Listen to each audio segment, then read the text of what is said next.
You ever see that stuff that be when it get cold, that ice that you can't see? That's how shit happens. Welcome back to Garden Grill Boxing, #1 boxing show in the world.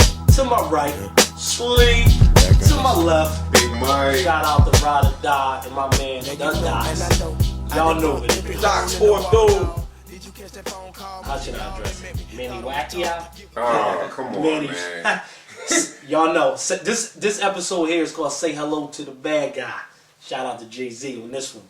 But Manny... Well, shout out to Robert De Niro. Robert De Niro, Vito Corleone. Anyhow, Manny Pacquiao, Juan Manuel Marquez, March 15th. Y'all know what's going down. You know, y'all know what TR did after the first fight, after my man Marquez solved the puzzle. As my man here Sleep said, he solved the puzzle. They got their shorty low on. Hello. They know. They started running. They ran for like 4 years from Marquez, but now it's on and popping. I had mixed emotions on the fight. I know you got an opinion, as always. Hey, man. My opinion is from the door, like I said, like my man Coltrane alluded to, man. It's like you could take it back to that movie with Will Smith. What was the name of that movie with his son in there? Road to Perdition. No, Pursuit of Happiness. Pursuit of Happiness. That was Tom Hanks. Hey, I'm in gangster mode. The best actor on the planet. I'm in a gangster mode right now. You got my man Bobby De Niro on back. What was the name of that movie? Yeah. It was The Pursuit of Happiness. The Pursuit of Happiness. Will Smith back in the cab with the Rubik's Cube, and my man said, I'm having a lot of trouble with this. And Will said, let me see that. You solve that thing once, you know how to solve it again and again and again. You never forget things like that. So my whole conclusion to it is that my man Marquez solved the Manny Pacquiao puzzle. Yeah, well, how long was that fight ago? How long ago? How long was that? That was 2003, I want to say. Okay. Which was almost 3 or 4. Well, it's been a long time. Solving the puzzle really does not have to do with speed. It has to do with timing with Manny Pacquiao. And it's all about timing and offsetting his speed by landing shots in between the shots he's landing. Yeah, but so he's bringing a 5-year-old Rubik's Cube to today. Man, I got a Rubik's Cube. I got a real Rubik's Cube from the 80s. You're solidifying my point. This is why I'm so angry. This is why I'm angry. So Manny doesn't have a puzzle. Wait, say that again. Let me ask you this. Yeah, go ahead. You said, see, let me tell you this, kids. I have the original Rubik's Cube from the 80s. And guess what? The new one looks just the same. So 20-something years down the road, the pole, I can't solve it, but if you can solve the old one, you can solve the new one. Let me get back to Big Mike, because that's a very he made a very profound statement there. He said that was how many years ago? So this why did it take so long for them to make this match again? You know why? You answered it too, because Marquez solved the puzzle. So what did they decide to do for the next 5 years? Beat up on retired fighters. And since we were surrounded by so many great action movies here, I thought I'd give a special tribute to some action heroes out there. Arnold Schwarzenegger, Van Damme, Steven Seagal. Great movies. Oh, so you're saying they shafted Marquez like my man Dominique Wilkins in the 1980s on the slam dunk on the mic. But no, he ain't even Dominique's status. I'm not even going to jump. Hold up. Let me tell y'all something about the movie. No, not giving him the Oh, okay. Hold on. Listen to this movie reference real quick. And what I mean by why Arnold Schwarzenegger, how they make good action movies, you're guaranteed to see. So you say car chasing an explosion. He got shafted like Dominique didn't make the top 50 of greatest basketball players of all time. Not at all. What I'm saying is, in like first 50. Listen, in every action movie, there's a car explosion or a car chase or something like that going on. There's no story, just explosions. That's Manny Pacquiao's fight game. His fight game has no story, no layers to it. It's not The Godfather. It's Menace to Society. Like, it don't have no layers to it. It's just a bang-bang shoot-'em-up joint.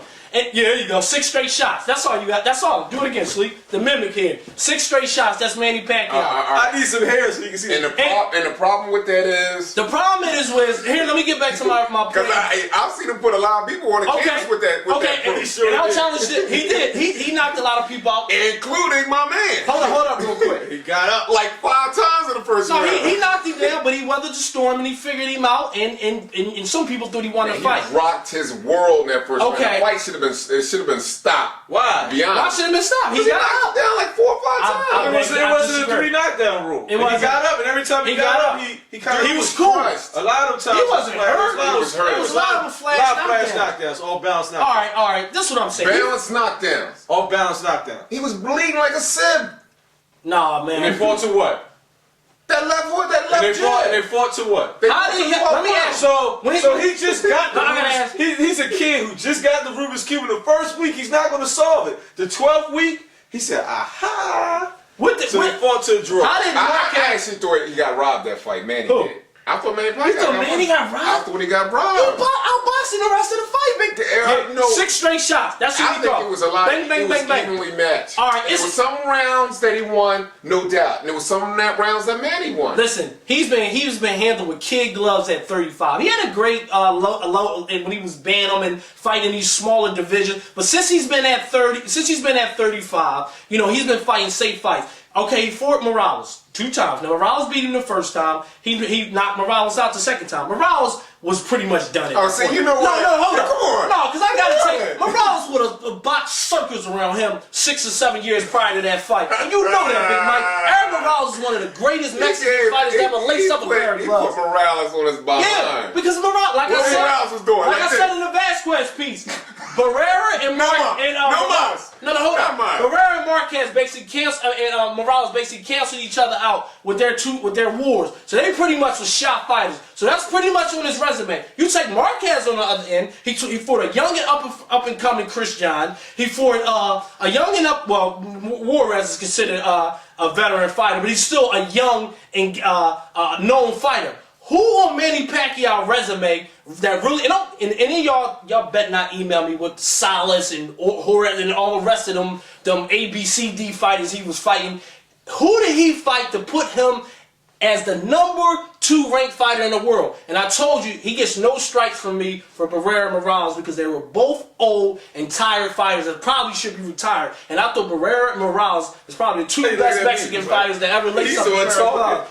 My point being is, because this guy is number 2. Now, and shout out to my Cotto fans out there. Now I agree. He's over Cotto. On the ranking, I believe he's overranked. He's overranked. I will concur with that. Why do you think this whole thing to make him the number 2 pound for pound? What do you think the logic comes in? Well, the logic is he sells tickets. He sells tickets. He's a politician. He's an actor. You talked about all of this. Sometimes that's all you need.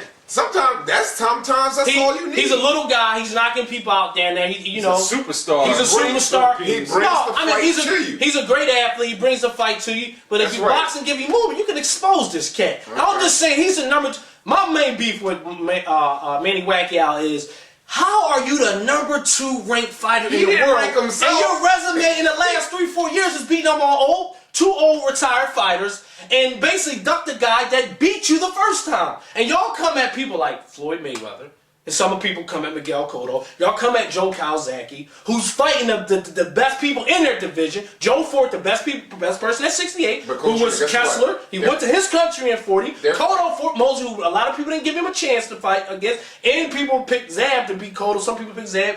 Cotto basically crushed both of them. Well, kind of crushed Shane. He ran the last 3 rounds. Anyway, my point being, how is Manny Pacquiao the number 2 ranked? And y'all can email me. I don't mind me.